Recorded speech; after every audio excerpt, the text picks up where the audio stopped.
An MBA is a degree you pick up in college. It's mostly useless in the real world. But if you take one introduction to film class, they let you have a podcast. It's something you pick up in college is not even true. It's not even true. It's what you like. It's I don't even know. Like that's what you not something you pick up in college. Yeah, that's not how you phrase it. I don't know. Every line of dialogue in this movie makes zero goddamn sense, and I don't think any of these people have ever met a woman or a sex worker or real person? Anything. A real person in real life. It's incredible. Hi, everyone. You are listening to The Swamp. We're just gonna paint our nails this week and head on over to Las Vegas.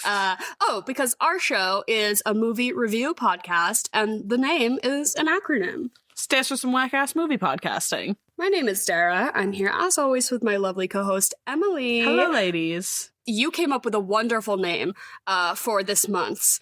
It was Nut Everywhere November. yes.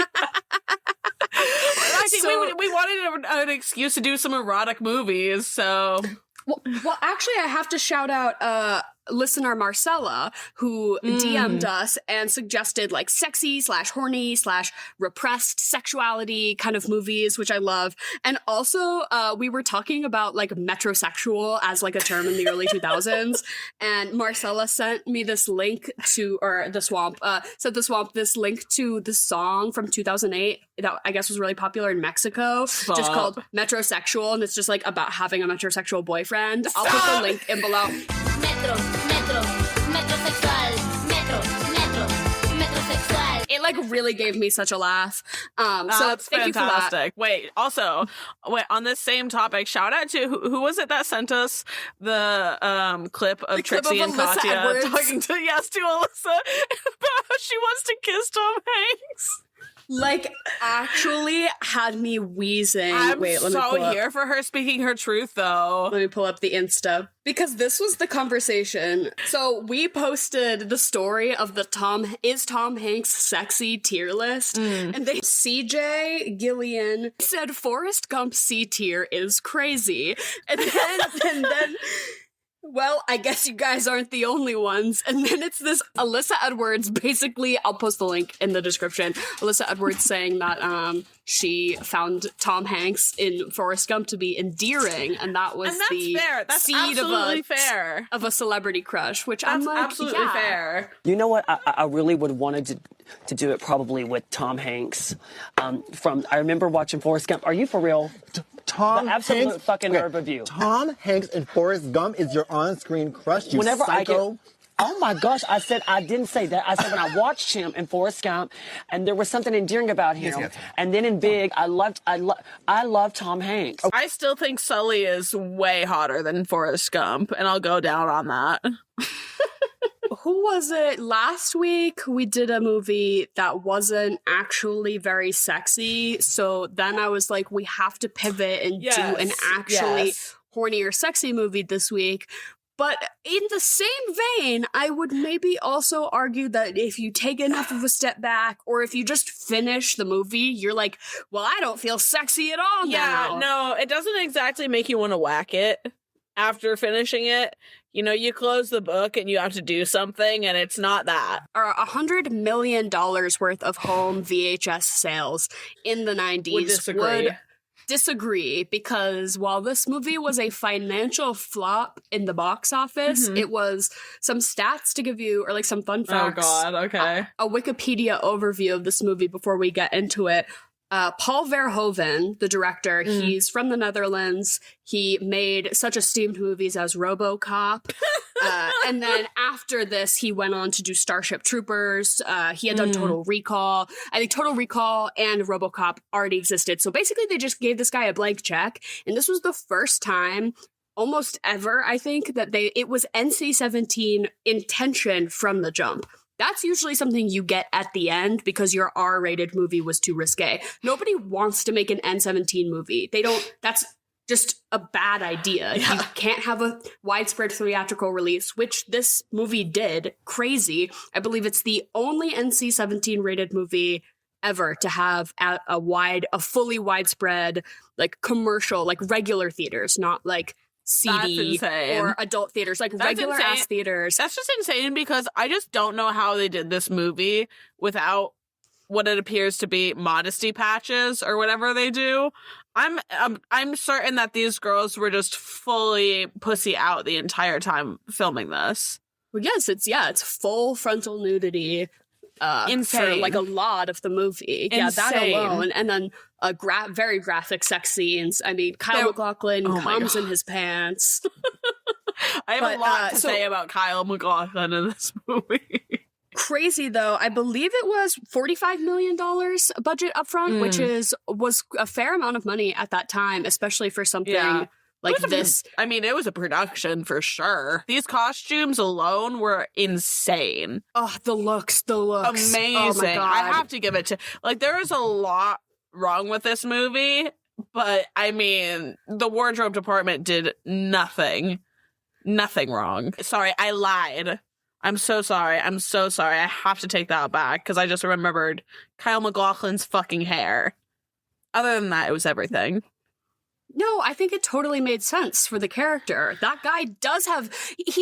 You're right. He's Peter Parker in Spider-Man 3 when he turns evil. Oh, okay. It was You're perfect. Right. You're right. Okay. You just didn't like it because it was Kyle MacLachlan specifically. I just wanted to see that tight butt with a hot haircut on the top of it. Dale Cooper. Exactly. I know. I need to go just watch Twin Peaks after this is what it is. But this movie got... record-breaking number of Razzie nominations, and sure. Paul Verhoeven was the first director in history to ever actually show up to accept his Razzie for his worst film nomination. But so this movie total flop. But then the VHS, the home video sales go through the roof. It becomes one of the top 20 best-selling movies, at the time. Obviously, it's like dad's whacking it, right? Yeah. Like that's they're fast forwarding. Okay, Kyle MacLachlan comes in his pants. Okay, fast forward, pool scene. Okay, pool scene the goddess show, nipples. Yeah, the pool scene. I think if you find the pool scene actually sexy, you should get like institutionalized. I mean, like, it's just there don't get me wrong, I think there are several scenes in this movie that it is appropriate to whack it to. The pool scene is not one of them. You didn't like how she was just really going for it?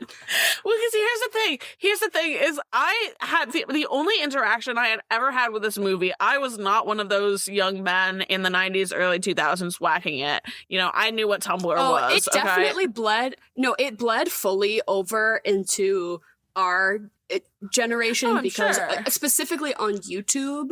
Yeah, that makes sense. I was looking up certain videos kissing, on YouTube. Though. Not this. Real.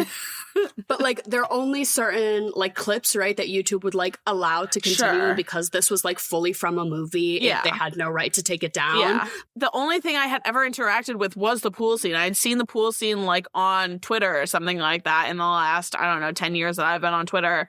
But so I didn't know that was this movie though. I knew it was him and everything like that. I didn't think it was this movie. And then I saw her doing the what is it? The lap dance. And I was like, that shoulder motion is looking real familiar here. I can't quite put my finger on it, but something's here. And then once I got back to that, it really felt like a full circle moment.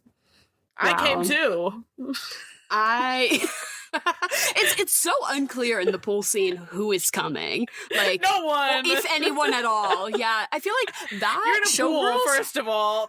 I was gonna say Showgirls did irreparable damage to people thinking that it can be sexy to try to get it on in any body of water. Do not do that. Water is the anti-lube. Exactly. It is not going to be doing you any favors. Exactly. Yeah, that's like one of those like rules that you have in like a top 20.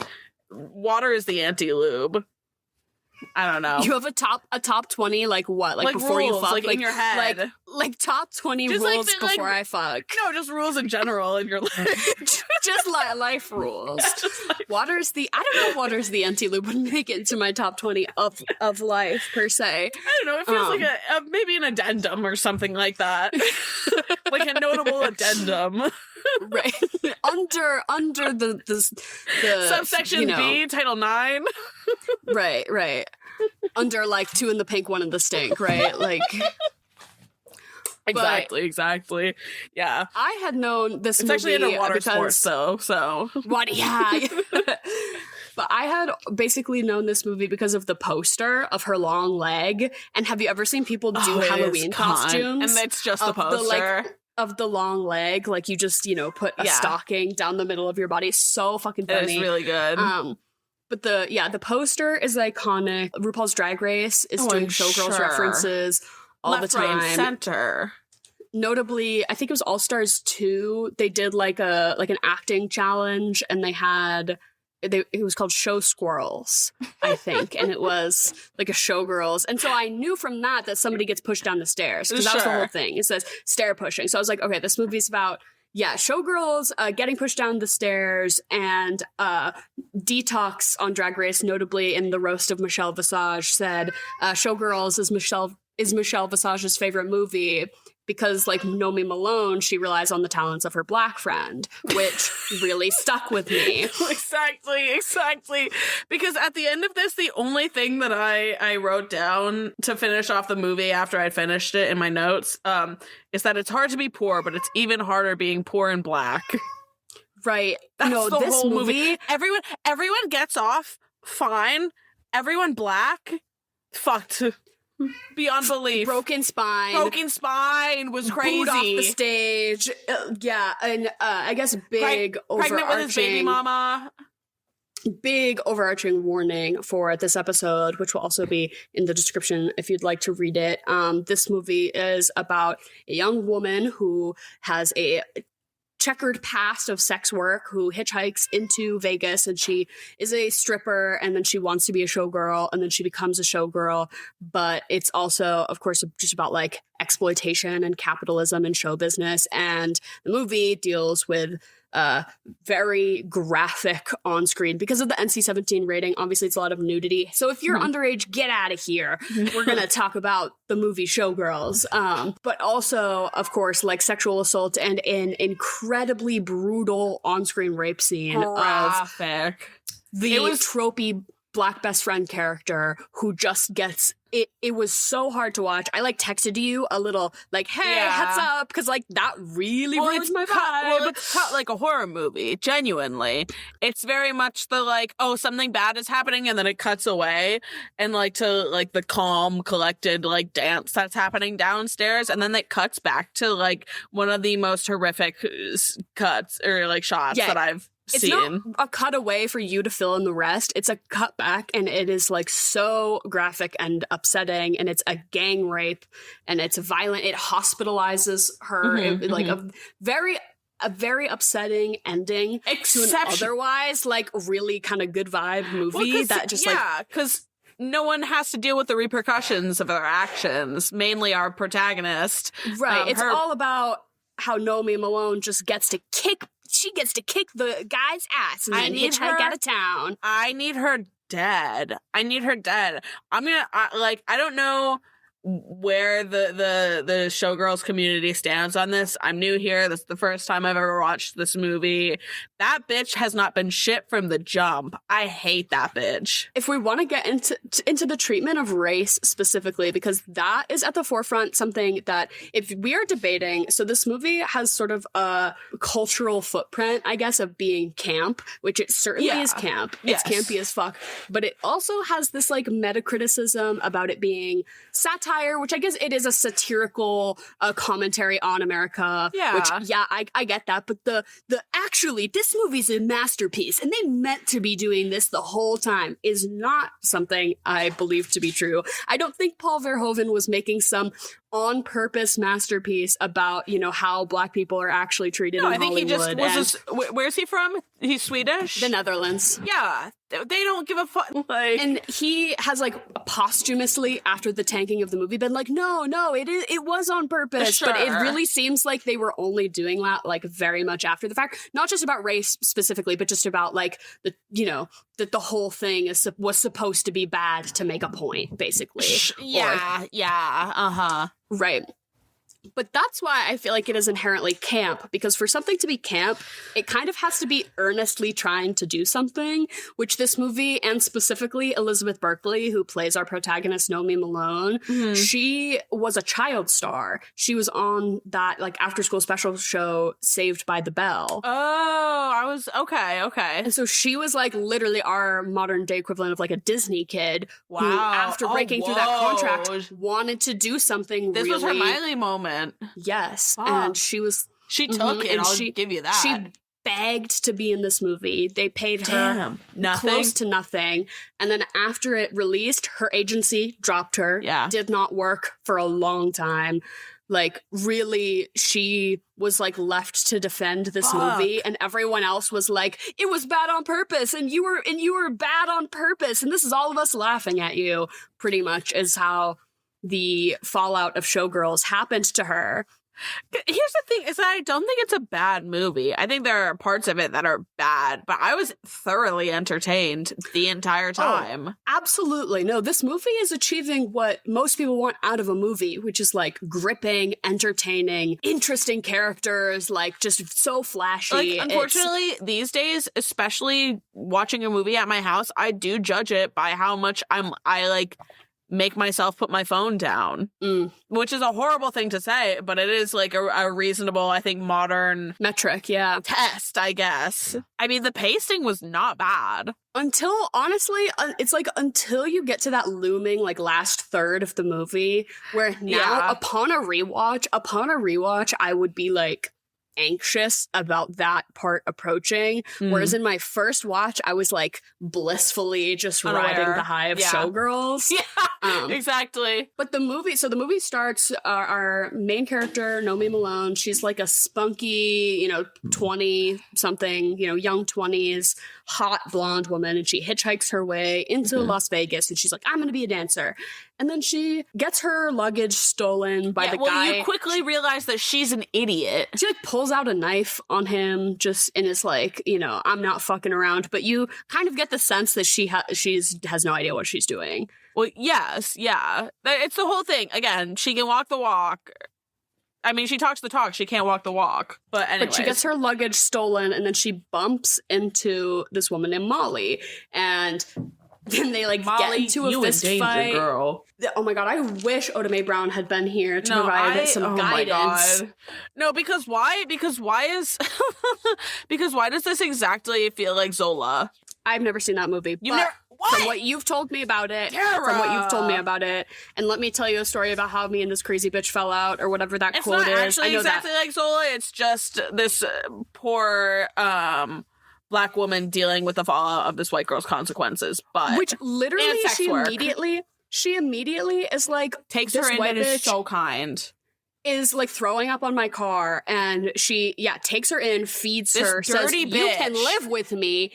Wild, so generous. And Molly is the costume person. She's like on the costume team, it seems, at this high-end hotel, a Vegas show called Goddess, and it's Goddess, and it's at, I forget the name of the hotel, but it's like, basically the resident show at this big hotel, and it's all these top nudie dancers, but it's under the guise of being like very, very Vegas show and like expensive. Like, this is for like rich people to go see. Levels. But it is like naked people humping on a stage. Because that's the whole thing. Is this movie I think probably an hour, 45 minutes into it, until I was like, I pulled back and I was like, wait, so what is the show? Exactly. What is the narrative of Goddess? Yes, I would love to know. I feel like it's just more like Cirque du Soleil, or like... yeah, certainly. Like, there's not really a story, because there's like, they come out of a volcano, but then there's like a motorcycle situation in it at some point, but then also, the white and the feathers, like the actual, the showgirl outfits. Who's to say what Goddess is actually about? But Goddess stars Crystal Connors, played by Gina Gershon, and she is gorgeous. And to me, Gina Gershon is the only actor in this movie who, like, understands what's going on. Absolutely. She's the only one doing, like, an appropriate wink to the camera.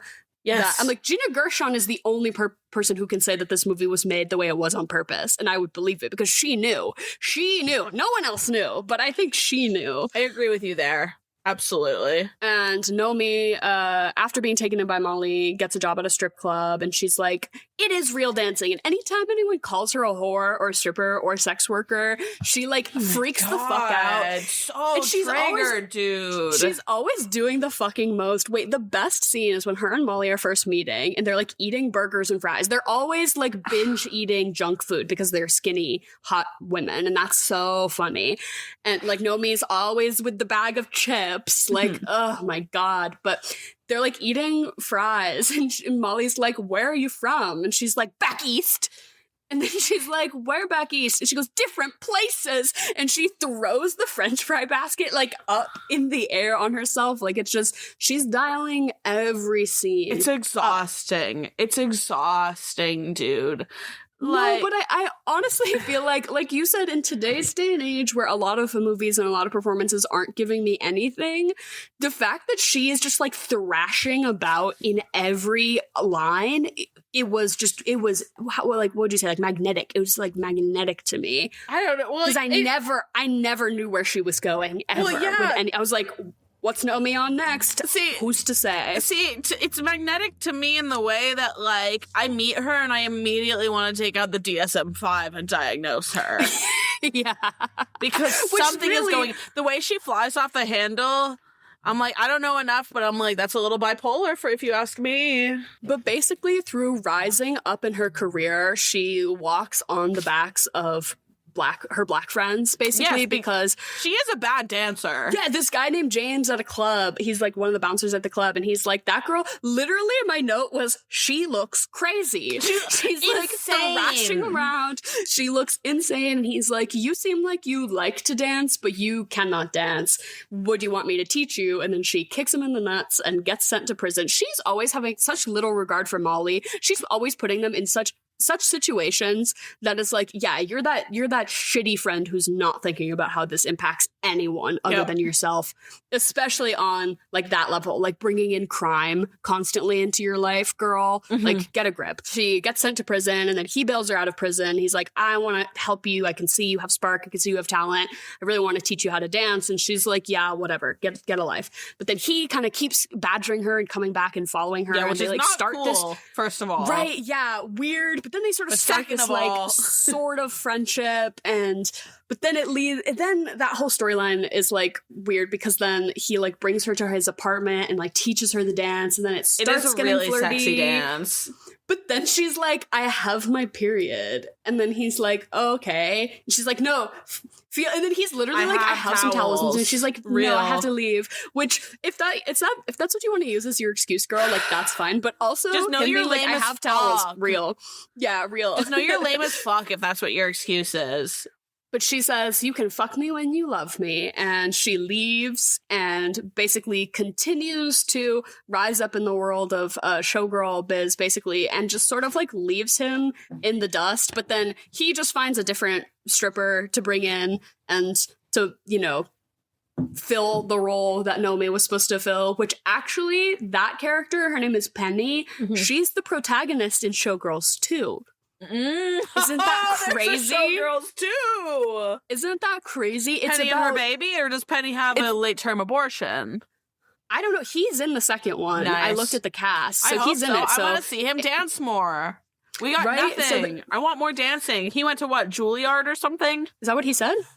It was some like famous dance troupe. Yeah, that was his whole thing. But then he like puts on his show, and she's like too famous to acknowledge it, but then she goes to see it, and it's like getting booed off the stage. But I don't understand how what they were doing was any different than what anyone else at the strip club was doing. Like, people seem to be booing like, this isn't hot enough, boo. But I'm like, they were literally doing sexy dancing. Why was this less sexy? Because a man was up there too? Was that what they were doing? Yeah, it's gay. It's gay to watch another man dance. I hadn't thought of that until now, but all of the strippers were all making out with each other on stage. Yeah, maybe Verhoeven did do that one on purpose. I'll give you that one, Paul. I I mean, okay, so do we talk about the private dance scene? Where do we go from here? Oh, yeah, so basically how Nomi gets her foot up from strip club to the goddess show is how do her and Gina Gershon first bump into each other? Oh, she's with Molly. Again, They were Molly introduced, bringing yes. her in. Molly is bringing Nomi in, knows Giving Nomi her wants to like be a a dancer. foot held. Right, yeah, she's literally Being like, hey, following look, her around. nails look so good. Tell people you're my assistant. Like, yeah, Molly's constantly sticking her neck out for Nomi, and Nomi basically gets it in because her nails are really nice, and Crystal starts this whole like, hey girl, do you want to paint my nails? That's code for scissoring. Oh like, my kind God. of. It's just really amazing. Like, I just love that when people makes an enemy out of someone that's not. Because really all she wanted to do was scissor. So Can a girl, this is giving girls the wrong idea, is that if you want to scissor, you're going to get pushed down the stairs. Which maybe in the 90s that was still true, but not today. But not today. But this cracks open this whole lesbian egg of It's a situation. amazing. Between Nomi and Crystal, It's the hottest part of the movie. There are several ways you could read this, and I think the most topical. Every way is right. By the way, yeah. It's the thing. Is like multi-layered, and it's vague. It's also a little queer baity because it is like ooh, and then at the end of the movie they do their hot lesbian kiss because that's what we need to. But that's not even the hottest part. That's not even the hottest lesbian part. It's when they're on stage dancing together. Yeah, that's the hottest lesbian part. But anyways, I digress. But so Crystal is the head of the goddess show, and she's the it girl, and she's also kind of sticking her neck out for Nomi. She's like getting her auditions, actually being nice, but Nomi has this thing where she just like is so aggressive and pushes back towards anyone just all the time defensive around as her hell because she's obviously very insecure. So then it turns into this sort of frenemy, mean girl frenemy situation between Crystal and Nomi that is very sexually charged because it's not cat here. It's not cat and mouse. It's cat, and then the mouse is Kyle MacLachlan, and he's jerking off in the corner. Yeah. But he's actually the only one who ever gets to nut, which freaking sucks. I know. Well, here's the thing. I really started out wanting to like him, and I had that itch in the back of my head. I had that thought in the back of my head. I said, he's going to disappoint me. And then you obviously have that scene where they literally light him like he's Dr. Evil. And he's like, hey, I know you just sexually assaulted a ton of those girls. Get back in here. Come on, buddy. Let's go have a drink. Emily, it's wild to me that you ever put any stock in him being a likable character or a good person because he's the entertainment director at a casino. I feel like I didn't hear that title until after I realized things were not going to go well. Because if it was like Gina Gershon was his sugar mommy and she was like toting him around and being like, I'm gonna pay for you to get jerked off and like kind of doming him. I wish. Well, that's what I thought it was at first. He's her boss. So it's like not really working like that. But so that's Crystal what you think. Crystal brings her boyfriend, Kyle MacLachlan. Boyfriend, I don't know. Like they seem kind of casual and whatever. But also coworker, to the cheetah because she knows. So Nomi says, I dance at the cheetah. And then she's like, if you're at the cheetah, that's not dancing. And then Nomi freaks out. But it's like, Nomi, that is true. You want to leave the strip club and you want to be a quote unquote legit dancer. She's literally just mirroring back to you what you want to hear. And then you're freaking out about it. Anytime everyone's like, you're a whore, she freaks the fuck out. Exhausting. You'll never make it in this business, honey. Pretty much is what everyone's telling her all the time. They're like, you're not gonna fuck for money? Yeah, you'll never make it around here. Which makes sense as to why she had to step on the backs of all of her black friends to make it instead. But she said, I won't give my pussy, but I can throw exactly 5 different people under the bus. How does that work? And they said, fine. Yikes. But yeah, Crystal brings her boyfriend Zach, played by Kyle MacLachlan, to the cheetah specifically to seek out Nomi and be like, oh, we're here for you. We want a private dance. And she watches while Kyle MacLachlan gets dry humped to completion. And then Nomi's like, fuck you, I hate you. To Crystal, even though that's she's eye fucking her the entire time. That's the biggest we see you from across the bar and we like your vibe, like green flag that there's ever been. And Nomi's like, I'm mad now. And she storms away. God. Yeah, and decides to make an enemy with her. Jesus Christ. Sort of. So again, by Nomi doing sex work, she gets her foot in the door to be at the Goddess, and she's one of the backup dancers, and she learns the choreo in like one of the best sequences of film. It is really it's like good. They hire her and they're like, you start tonight. And did you watch that video I sent you of Cola Scola? No, not yet. I need to. It's so good. I'll, again, post the link in the description below to this amazing video. I don't know who the other comedians, I recognize some of them. I don't remember their names. And I forget whose channel it's posted on, but it is Cola Scola is the male choreographer who comes in with notes. Yeah, that faggot. But it's like them shot for shot recreating when they're learning the choreo all together. Stop. And they're oh my God. They're like, no, just watch first. And she's doing the moves. And she's so immediately good. doing it back. Yeah. Which this is the part of the movie where I was like, oh, I get why this is a camp classic. Yes. People literally have Rocky Horror style live screenings of this where they have people do the dances and have strippers come up and I'm like, I would like to attend one. It's it's literally the same caliber as Chorus Line. You know, it's a fucking show tunes movie without the tunes. Of course, gay guys are gonna love it.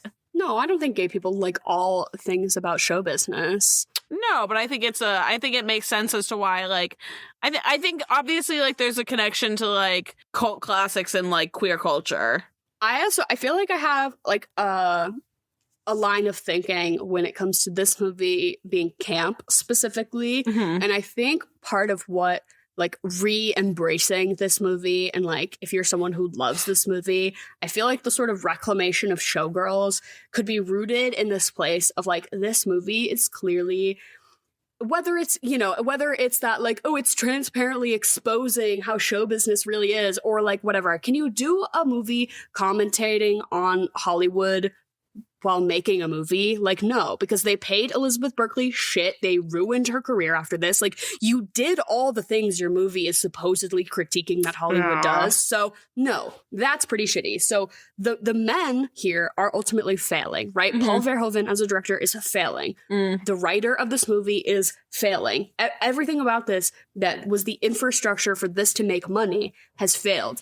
Then it crumbles, and from the dust, what does the queer community pick up is the women in this film. And it's what if we celebrated Elizabeth Berkley's crazy wild performance as a young actress? And what if we said that's camp and that's iconic, and the costumes done by a woman, makeup, the things in this movie that are spectacular are the contributions of women, right? So I feel and the queer community. So I'm if that's what we pick to be that's the part of this movie that is actually good. Yeah. And even if it's not actually good, it's still what we're gonna gas up about it, you know? I think that's very fair. I think that's a part of camp is we are rejecting that this movie was ultimately a quote unquote failure, you know? Well, yeah, I think it's the same thing. Think about Jennifer's Body is the first thing that comes to mind. Mm-hmm. Absolute failure, but very quickly part of the queer cultural zeitgeist. Yeah, quote unquote, people just didn't get it, but it's yeah, sure. No, it was mismarketed. I would dare to say that maybe, obviously this is not a masterpiece, but I would dare to say that this probably was as well. Yeah, I don't know. Yeah, maybe not the M word, but definitely deserving of cult classic status, for sure. 5, 6, 7, 8. Choreography, we're turning and spinning and lights. Okay, it's chocolate or vanilla. Jen's interim podcast segment, but we're in Vegas. Woo! And who's gonna win? The winner of this gets chips. What do you win in Vegas? It's tokens, then you have to exchange the tokens. They give you a voucher now on slots. You get free food, right? Drinks, if right? you win the slots. Free food and drink? Yeah. Here on The Swamp, you get the pleasure of knowing your opinion is better than other people's. Mm-hmm. And that's what chocolate or vanilla is all about. Jen is going to say 2 things, and we're all going to say which one we like better. Jen, is there a theme this week? And by chance, do you have a new game for us? There is a theme. It is the stuff that was at my office potluck today. Nice. Ooh. Wait, not us low-key reading your coworkers who are definitely not listening. Wait, you should full name people, actually. You should use people's full government names as we do Like, this. Bethany's cupcakes were dry as fuck. None of them are listening. Wow, you're not promoting us to your coworkers, Jen. Oh, that's no, so crazy. They have listened in the past. I bought swamp They have merch. listened in the past and they are not listening now. So true. They of gave it many a good folks. try. Thanks, girls. I've even given out swamp merch as like gifts in the past. One of my friends will wear it every once in a while, and she'll like she wears a vest to work, so she'll open up her vest and show me her swamp shirt. Splash through the swamp. Oh, I do always recognize that the name of our show has a profane word in it, so you can't always be like giving that to grandma or like wearing that, I don't know, everywhere per ass, se. though, on a level of Ass is not that bad. no, ass It's is the like lowest it's tier of swear. lowest. It's like more than heck or maybe damn, but like definitely like it's not like it's called the like what the fuck is going on movie podcast, Yeah, you know? yeah. Ass is like it's a curse, but it's level 1. My father-in-law, when he was raising his sons, he was like, ass is not a swear, that's a body part. Asshole is a swear, because that's a name you're calling someone. But it's also I a think body is part. true. That's awesome. But it's like ass versus asshole. I love that.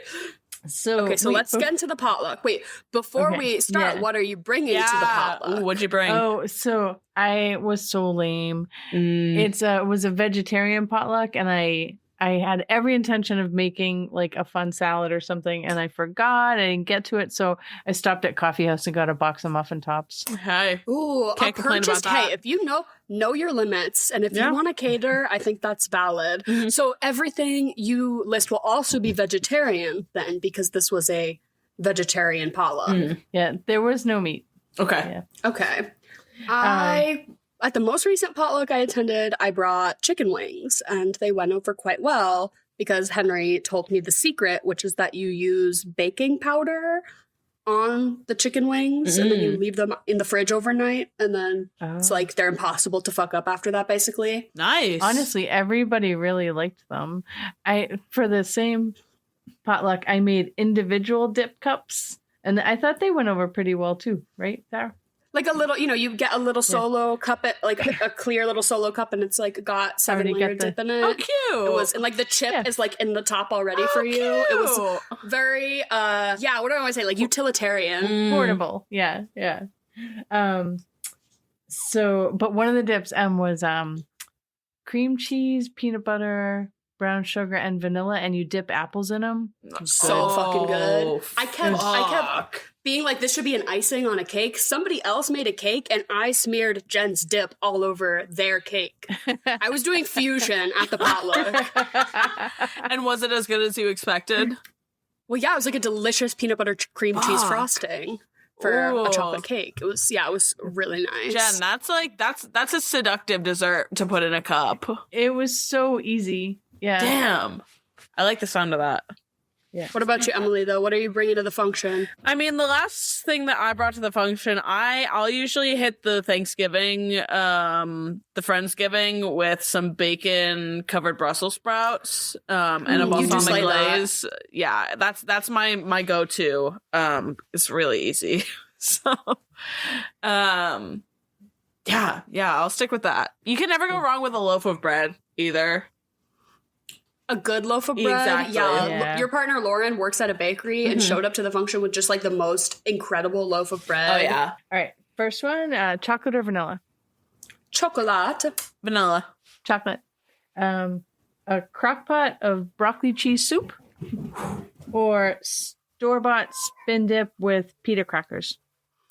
I love that you're specifying that it's store-bought. It does make a difference. I am going to pick the spin dip and the pita crackers because broccoli cheddar soup at the work cookout function in the middle of my workday, I'm going to eat that. Who's to say what's going to happen to my body afterwards? That's fair. And I still have to do another 4 hours of my shift. So I'm going for the spin dip. I think I don't know. I think both of these things homemade are really good. I'm gonna go broccoli cheddar soup. I'm gonna assume like the time, like the travel time between like home and the office is like not more than 30 minutes, which I'm fine with if the broccoli soup was, you know, just hot in the crock pot for 30 minutes and then replugged in. The problem is you just have creamy soup in a crock pot and sitting out all day too. How long? It's a no for me. I mean, yeah, that is tough. The broccoli will lose. I mean, it I don't know. separated and like they had to stir it back Damn, out. no, you putting this person on blast. Yeah. So I I don't am know, right. but I think I'm gonna give the soup a try still, because I think spinach dip. I'm a little weary about her. Generally, I had the spin dip. It was really good. I did not partake in the soup because I couldn't get over the hot milk. That's fair. Okay, on the veggie tray, you taking the carrot, you taking the celery. Carrot. Fuck a piece of celery. I don't ever want that. I'm the exact opposite. I'll take a piece of celery any day over a carrot, over a raw piece of broccoli, over fuck raw broccoli. Absolutely. Hey. Oh my god, the veggie platters that come with grape tomatoes. I'm not just popping that shit. Sorry. Lots of people are though. I think that's a popular one. I don't know. I'm not that girl. But celery, I'll stick with her every day. That's my lighthouse in a storm. Yeah, the celery holds more dip too. Yeah, because it's got like the trough, you know. See, that whole like ants on a log situation, I never fucked with that. Where's your sense of whimsy? I had both today, so I'm gonna say celery. In the box of muffin tops, provided by Jen. Are you going for the raspberry lemon poppy one or the chocolate chip one? Ooh, raspberry lemon poppy sounds nice. And for those who don't know, a local coffee place near us bakes muffin tops, which is just the top part of the muffin. It's like a huge, like, I don't know, you'd say like a little larger than a normal muffin. Like you get the redistribution of what would have been the bottom into what is the top. I don't know if they have like a special tray for them or if they have like a technique or something. Probably. I don't know. They've got it for that. Those swirls, because I know that lemons. What is it? Lemon something poppy seed. Raspberry. Lemon raspberry. Yeah, they've got like. I gotta give it to them. They make those things look pretty, and I'm easily picking that instead of a chocolate chip. Yep, raspberry lemon poppy all day. Next one: mozzarella sticks or French fries. Ooh, French fries. Yeah, French fries. Do I have something to dip? Like I want. There was marinara sauce. No, not for the. There was no dip sticks for the fries. French fries. There was no dip for the fries. Then I'm changing my answer. Actually, it's so all about what dips are Holy available. Shit. No, yeah, not for the sticks.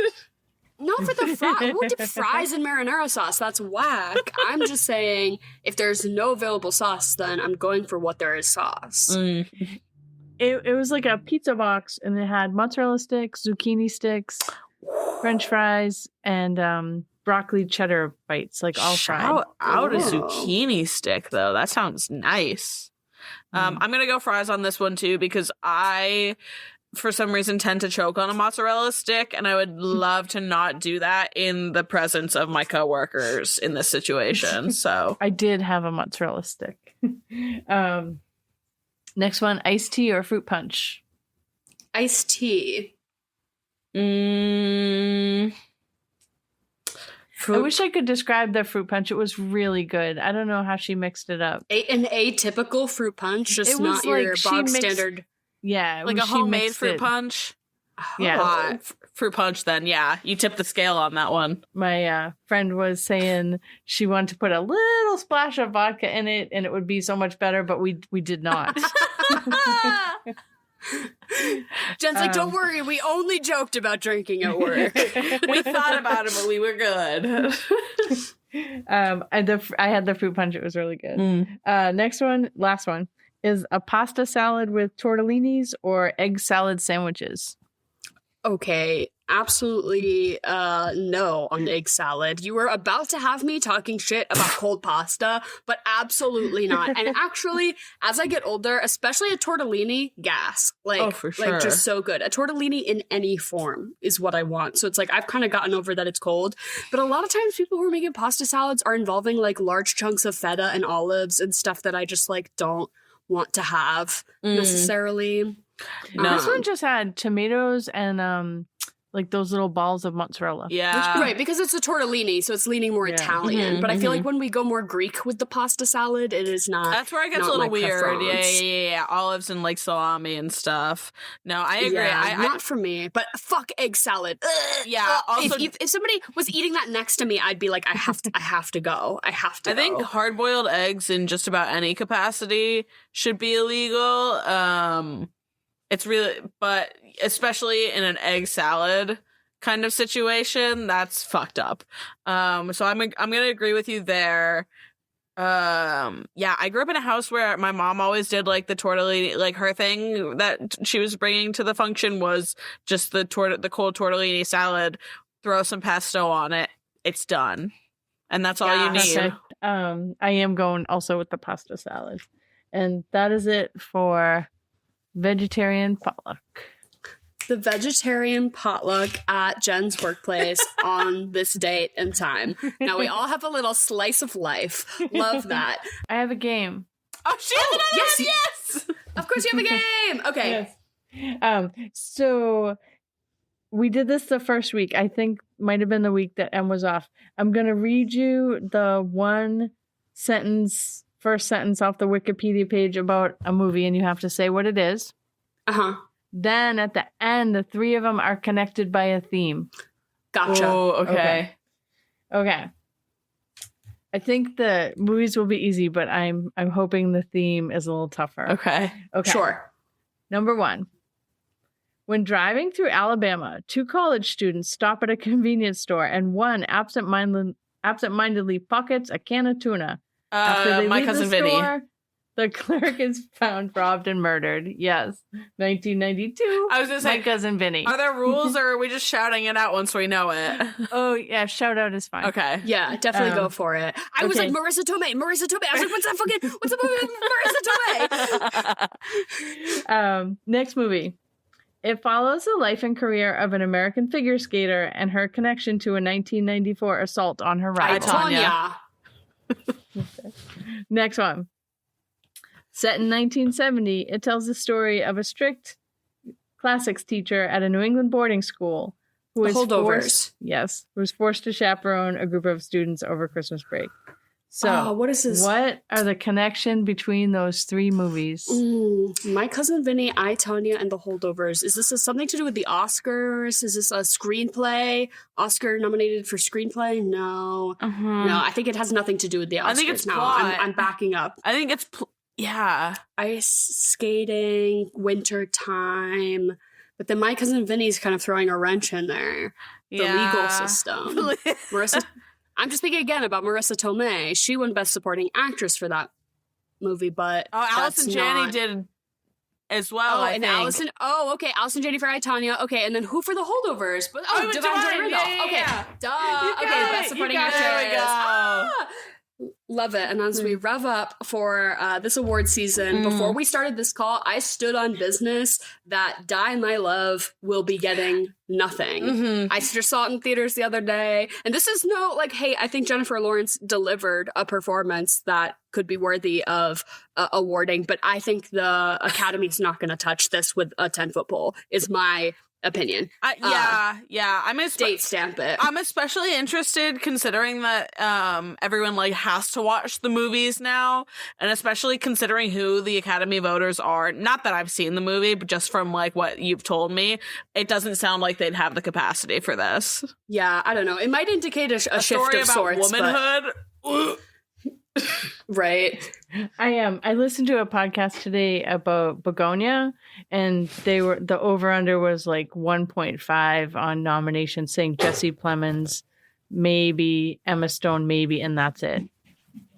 Yeah, I also see Begonia getting left in the wake of this Oscar season. Or, I don't think, since Poor Things... screenplay because it came from another source material. Yeah, it is a remake. I don't know. We'll see. I think it will also get left behind, though. I think we will see nada for Begonia and Diamond. That would make sense. Yeah. As Oscar season ramps up, I'm interested to see what we'll take and what will stick. Yeah. They were saying that the Bruce Springsteen movie and the Dwayne The Rock Johnson both losing steam big time. Good. Like, they're not Good. gonna get They're both anything. tanking. Yeah. Oh my God, the Chrissy movie tanking in the box office. Sydney Sweeney really? can. Yeah, I don't want to say, and that's where we're gonna leave it. I don't want to say anything. I don't want them to come after us, Emily. I don't want to Emily, they're gonna come after us. Hey, I only stopped because I don't want to say anything indelicate in front of Jen here. But just know, Sydney Sweeney, you suck. And Jen, on that lovely note, we will be seeing you next week. We love you, and have a great rest of your week. Okay, I love you guys. Have an awesome night. Bye, Jen. Bye. Bye. I also feel like they didn't try to market this as being like a midnight girls' night sleepover movie. Like, no, they this is didn't. for boys. They're like, oh, there's boobs. It's for boys. So men are gonna love this, and then men are like, "Wait, a movie that's actually about women? No." But then it's Let me like go it is see actually Ford about versus women. Ferrari 5 more times instead. But it's women written by like a man who has never spoken to a woman before. So it's like two women talking to each other, and they're like, "Did you eat the chips? Ha ha ha! Tee maybe." Oh, I'm gonna go eat the chips. Like, what the hell? Yeah, what the hell was unfortunately, I any think of that? like. Yeah, it is amazing, like, how truthful of a movie he created while having, like, no real characters. Do you know what I mean? Mm. And, like, there's about a handful of folks in this movie that you could pick out and be like, that could be a real person. Oh, yeah. I mean, even though Nomi is, like, actually, like, wild, I see bits of people I know in moments of high Nomi Malone, for sure. Yeah. This pulled me right back to high school. I'm like, I like knew some early college. insane girls like that. But to put it into context, I do think she was like only 20 or 21 when they made this film. So, like, in her character, she is like an incredibly naive, troubled young woman who just won't admit that she is maybe a lesbian, because Gina Gershon, Crystal takes her out to lunch and is like trying to be nice to her, and she's like, I like boobs. Do you like boobs? And she's like, I like having nice boobs, which is just like the most. Like, okay, just tell me you don't like boobs then. But also, like, Gina will not take no for an answer. That's the other thing. Is Gina says, we're going to scissor. And she says, I don't think we are. And she says, no, I promise we're going to scissor. But then she like does it by proxy of like letting Nomi fuck her boyfriend, pretty much. Of just like, well, if that's how it's gonna go. But I feel like I enjoyed the sort of queer subplot that we got. But while at the end, the kiss, I was like, this feels queerbaity and lame to me. Absolutely. And then throughout, I also got notes of just like her being the like predatory bisexual woman, right? Like pulling all the strings, and she's the reason they even fucked at all, kind of thing, which just felt like, I don't know, a gross thing. Because to me, her character is just more like confident. Yeah. And less like conniving. Yeah, I do have to say, I appreciate that they did make her bisexual instead of like the predatory lesbian, I guess, which I feel like feels a lot more common. But that's also a reading of this. You could read this movie that she's not interested in Kyle MacLachlan at all, because we ever even see them really interact? Like kiss? No, she's kind of got him on that leash. Yeah, you're right. Because I feel like you can read it like she's straight and that she's just a fucking bitch, and that she is being mean on purpose and, pretending to be into Nomi to get her to feel vulnerable. And that is a reading of it that is, I don't know, maybe gets dissuaded by there are too many moments that like feel real between them, that it's like, you wouldn't be keeping this up if it was actually just like a mean girl bit kind of thing. Then there's the like, back and forth. I think she could be mean and want to fuck her though. Right. Yeah. Or like she could be a mean bisexual for sure. And then we're moving down the ladder. And then, and then we end on just like fully, she's a lesbian. Yeah. Which, speaking of, it's not what I'm going to recommend after this, but I did bring up the movie Bound, I believe is the name to you. It was pre-Matrix, written by the Wachowski yeah. twins. And Gina also stars in this, and it actually is canonically lesbian murder. Hot. I'll have to check it out. I mostly know her from Face Off. She plays Castor Troy's hot ex-girlfriend whose brother is the bomb stealer in Face Off. I'm like, she's the baddie from Face Off. I should have known. You're right. But she is amazing in this movie. And yeah, she's really one of the only performers who's giving like multi-layered, multi-dimensional like character intrigue to me, because Nomi Malone is just like a cyclops I'm exhausted. of a tornado of just what is going on. And then everyone else is fairly one-dimensional, again, like plot, to keep the story moving forward. Sure. So I really feel like this movie is all about Crystal, if that's where you want to get your nugget of like what is truly good about Showgirls. Yeah. Also, the scene when she calls it Versace, that was so iconic. I did like that. Except I was like, Molly is a costume designer, and the two of them are going to go into the store and buy the dress, and she's not going to say Versace. Nobody at the store said like, "Welcome to Versace." Like that never that happened. Apparently, your friend Molly never said Versace to Molly, and then Molly corrected her. Like that never happened. Like there were just a lot of hoops we had to jump through to get to her embarrassing herself and saying Versace. But yeah, I loved that.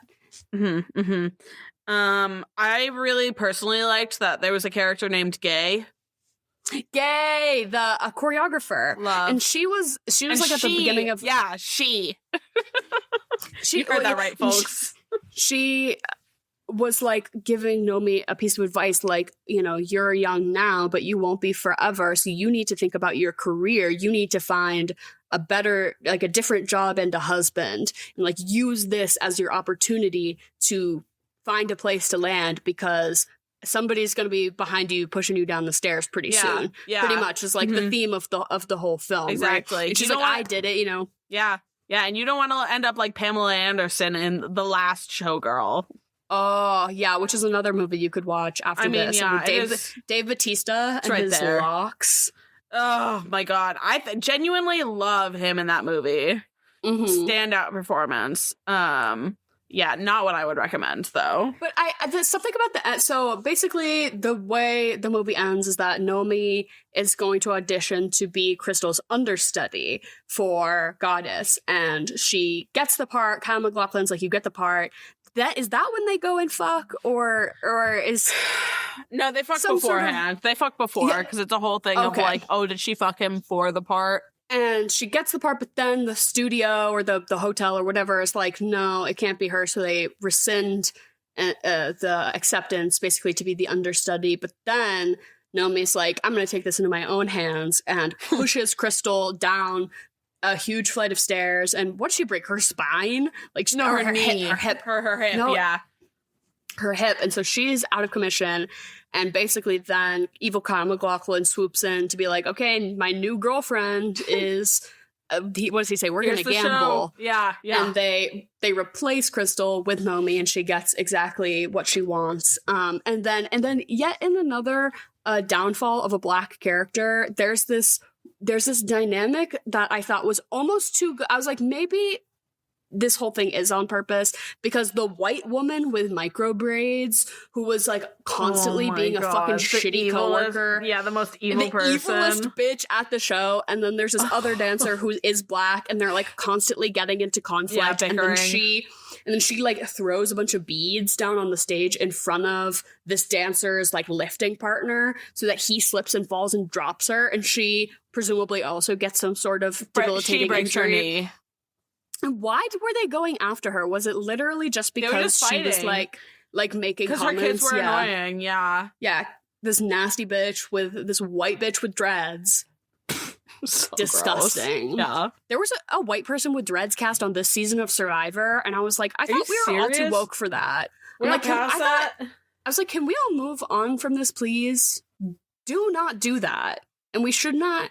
There was also a white person with dreads in a training video I had to watch recently at work. And I was like, why are we letting that happen? That's the thing that really shouldn't be allowed.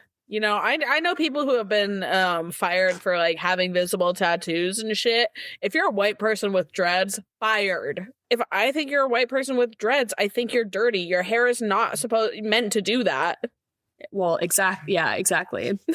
Black hair is supposed to do that.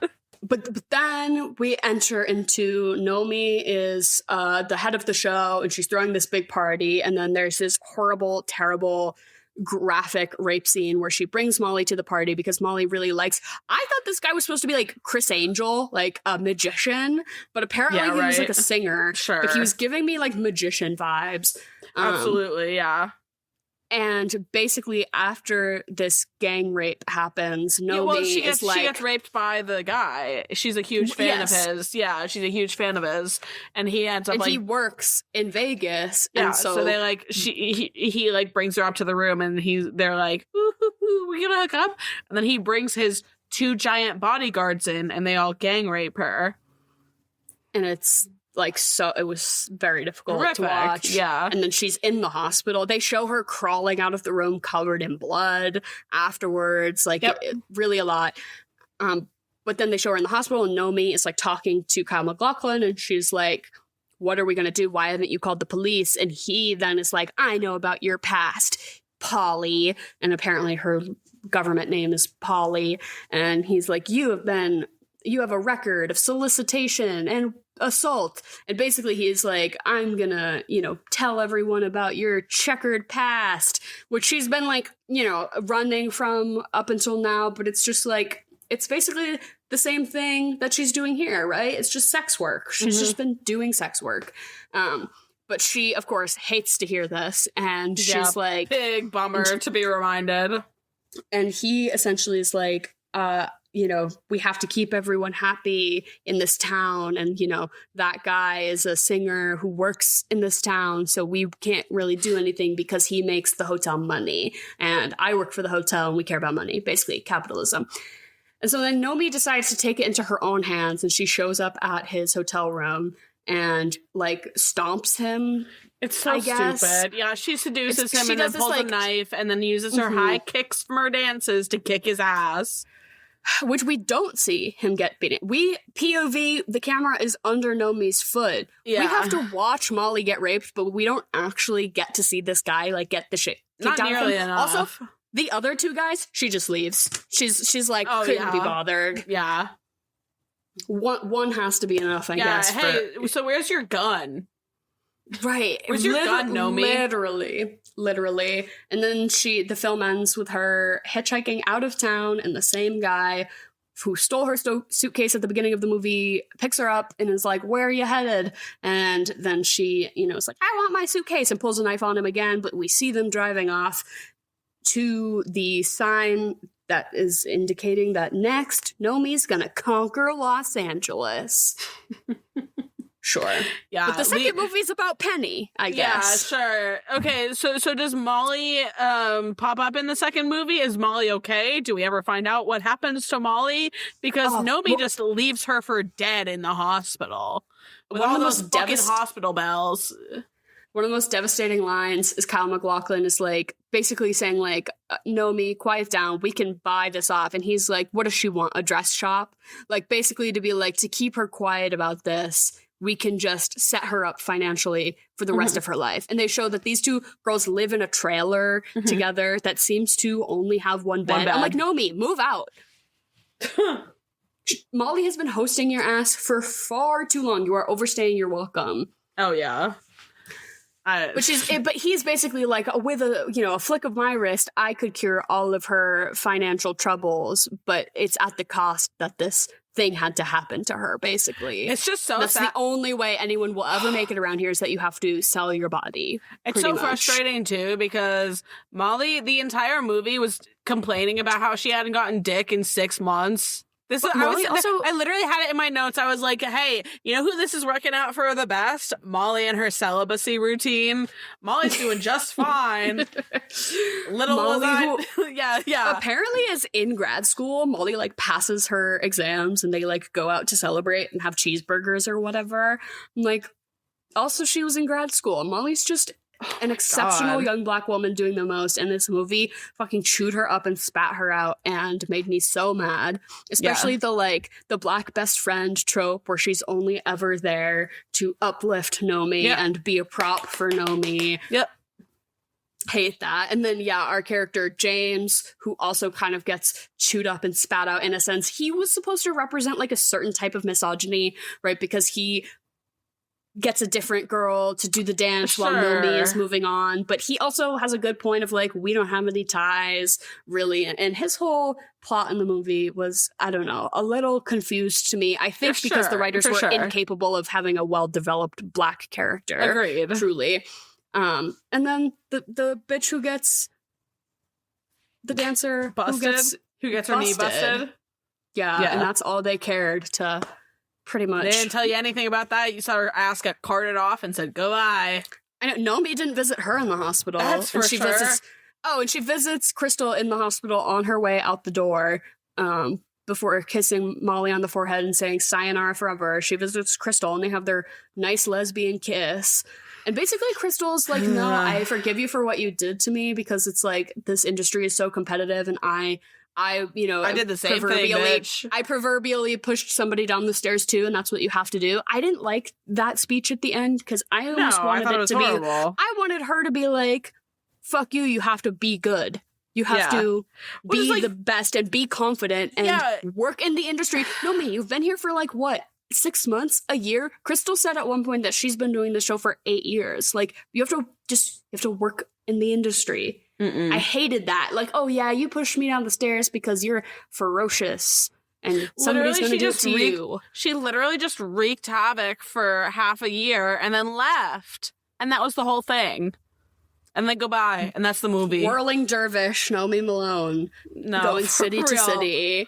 What would she do in Boston? Like software sales? Like what would she really fuck up around here? Oh my god. Where the fuck would she live? She'd live in Cambridge. She would... Oh no, she'd be an influencer. She'd be a micro-influencer in Boston. Because there's tons of them. It's absurd. Yes. Gross. Yeah, it's really nasty. You like watch moms like try and take photos with their coffee and their toddler at the same time. Like, oh no. Jacqueline, stop. Mommy's trying to get the photo. Yeah, it's impressive. Oh, it's like mommy influencers all too? Types. That's all types. That's yikes. That is crazy. Yeah. No, it's impressive. Because Boston's just full of money at this point, so people don't know what to do with it. Yeah. Gross. It's crazy. Well, college kids graduate and then just, like, well, I'm online. But anyways. But I guess to segue a bit, in the continuation of the tale of the downfall of Elizabeth Berkley, basically after this movie, right? Like everyone's like, that was a joke. You're a joke. We can't believe you showed your pussy for that shit ass movie. Goodbye. Hollywood slammed the door on her pretty much. The very next year, so this is 1995. So it only takes 2 years for Paul Verhoeven to get funded Starship Troopers, which was a huge budget movie and made a lot of money as well. So he's back in work like no problem. We still got to do that one. That's been like a day one for this pod. I know. I love that movie. That's a Hank movie, right? Yeah, Starship Troopers and RoboCop and Total Recall I've all seen, and I would all say are like definitely satires. So this movie is a satire. I would say. I just think it's like you would weirdly think with that missing cool sex scene on certain. Yeah, right. But yeah, I agree with you there. It's missing a certain awareness, I guess. I don't know what you call it. But so this is 1995, right? Showgirls. Sure. In 1996, a movie called Striptease, starring Demi Moore, comes out and is also financially a flop. People are making it well known that they don't want to see movies about strippers, pretty much. Sure. They're like, which is crazy thinking back to the 90s. But so Demi Moore does this movie Striptease. Demi Moore gets paid $12.5 million, making her the highest paid actress in Hollywood at the time. Holy shit. What did Elizabeth Berkley make? Pennies. Yeah. Nothing. She paved the way. That's a Crazy. pioneer. But just, another No, mad upsetting respect, way. because it was, I mean, hey, mad fucking impressive, the shit she was doing. That was all real. That was like the same level of, oh my God, in Chicago when, oh my God, what's her name? Catherine Zeta-Jones? Yes, when Catherine Zeta-Jones was like, you need to make sure I have a bob so everyone can know I did this fucking shit. Elizabeth should be thinking the same. I hope. Right. I hope she's proud of that. I could not imagine doing some of the shit that they were doing with their body in this. Like, I was just thinking this entire time, I'm like, I don't understand, like, how you have that much control over your limbs, because I am not that guy. No. All of it is so wildly impressive. Like, even the, like, quote-unquote lowbrow stuff that they show at the cheetah is, like, also impressive, like, as fuck. so impressive. If you go to any, like, live sex work, all those women are so crazy athletic and impressive and just do not get the kind of flowers. Yeah, to even hold yourself up on a pole like that is crazy. I learned recently my hips can't even move like 30% of what the way theirs do. I'm like popping. There's like some heinous noises coming. Yeah. But I learned recently that stripper poles they spin, they rotate. I thought they were oiled up and gliding around the pole, but now I understand. I did also think that at a certain point. I think that's something that you learn because it looks so magical. And so whoever's listening to this, realizing for the first time that they do indeed spin on a motor, just know you are not alone. Everyone has to have this realization at one point or another. Not on a motor. They it just is like on a swivel, and that's why they jump off the ground. It's a swivel, they turn it. It's not a motorized turning. That would be crazy. I feel like some of them maybe do have that. I wouldn't know. I don't know exactly. We are not the girls to ask. On a pole? But anyways, you're not going to find out here. But it turns. But it turns is what we're telling you. But if you're gonna do fuck, marry, kill, does it feel right to do fuck, marry, kill for this movie? Like, can we do it with the men? Can we just do it with the men? Sure. So it's Kyle MacLachlan. What do we do? Al, the club owner. Yeah. And I'm just like trying to pick people who aren't like outwardly rapists. I guess Al is probably, he keeps like asking everyone for blowjobs, so he probably is a not great guy. I would say Al, James, Al, the dancer, James, or not Al. Kyle MacLachlan, James, and who's the one? He's the hard ass. He runs the show, but he's not. Oh my God, what's his name? Not the creepy guy at the boat show, but the one that's like, I'm erect, are you? And he's telling her to get her nipples up. Yes, him. I don't know his name, but do you know who I'm talking about? Hold on. Yes, but not the creepy guy at the boat show who tries to get her to. No, not him. What about the gay choreographer, Marty? Is his name Tony? If we don't know his name, I don't think we should consider him. Wait, I want to marry Henrietta. I want to marry the stand-up comic who does the titty bit. Yeah, that's true. We can throw her in. And then I want to, I guess then out of those two, I'm going to kill Kyle MacLachlan. And then you fuck James. And I fuck James, yeah. You do the sexy lap dance with him. No, that was really hot. I cannot keep up. No, but that's okay. I think he could do. I think he could Johnny Castle you and teach you how to dance a little bit. I think it could be hot. I think let yourself free yourself from the embarrassment and let that fine man teach you how to move your hips a little bit. He was way hotter in this movie. Kyle MacLachlan gave me the ick so hard. Yeah. I do have to throw it out there. His ass was tight. I know, it is the closest thing to like male nudity we get as well. We get like full frontal female nudity, and we get Kyle MacLachlan's butt for like a half a second. Yeah. Pissing me off. Show me cock. You know me. I am the biggest lesbian that is pro cock in the movies, all right? Show me some balls. It feels like the least we could get after the decades of women being exploited for TV and movie is I want limp dick. Yeah. I don't even want it soft hard. as well. I don't even want it hard. Soft. Show me it soft. Soft as well. No, hard should be illegal. Scary. Don't show me that. No. That's where the line is between like porn and film. Right. Soft cock or hard cock.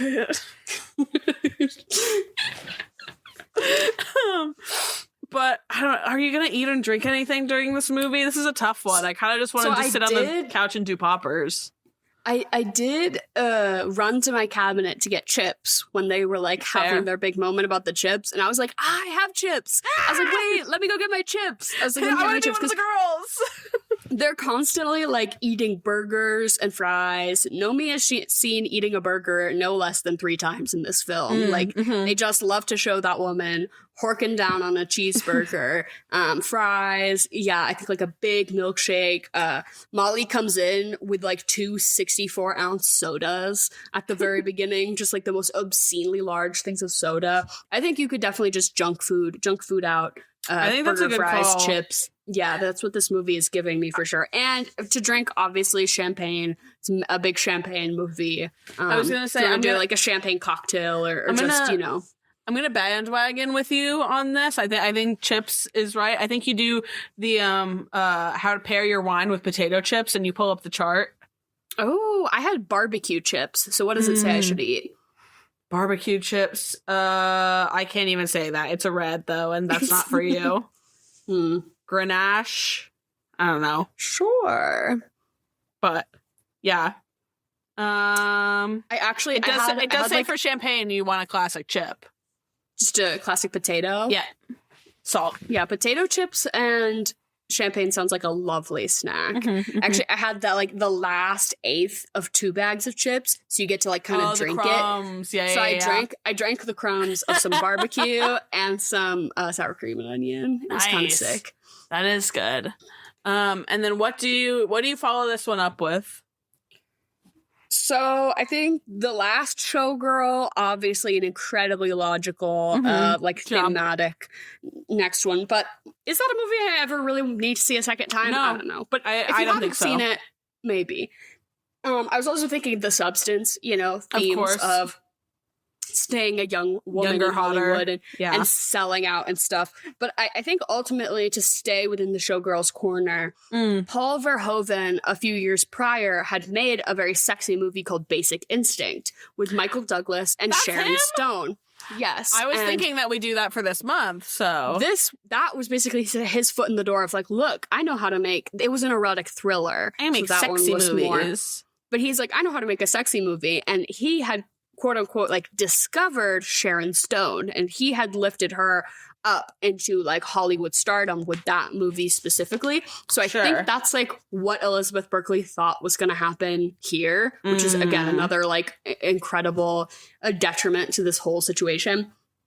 But Sharon Stone is later in a movie, I think in 1995, so same year as Showgirls, is in Martin Scorsese's Casino. And her performance in that movie as like a showgirl type is like amazing. So I feel like that's like sort of our logical next step to sort of take the Sharon Stone, Paul Verhoeven sexy movie and then like where do we take this showgirl motif to Casino, which is of course way more a movie about the men of a casino than it is. But Sharon Stone really delivers an amazing performance in that film, I think. I haven't seen it. No, I'll have to get on it. I'm going to go ahead and stick with the girls on this one. And I'm going to say that you watch Sister Act. Oh, yes! Reno! We're going to Reno. I love that. We're going to Reno, baby!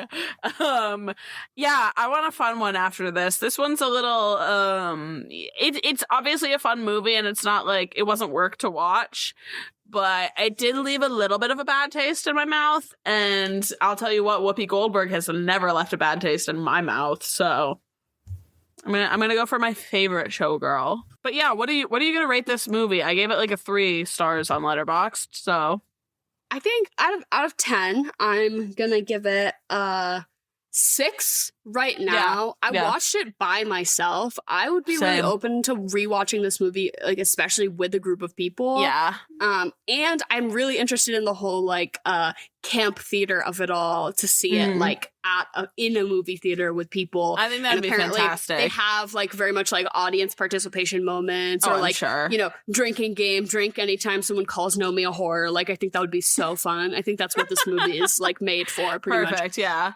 I can absolutely see this being an amazing theater experience. Yeah, I don't know. I have mixed feelings about Showgirls on the whole. I think that if you're gonna be a whore, it's okay to say that you're being a whore. Exactly. Yeah, don't That's be like what I'm No Me leaving Malone. Well, hey, don't be like No Me Malone, and be first of all, be a good friend, and then second of all, it's okay to be a whore. And then third of all, water is the anti-lube.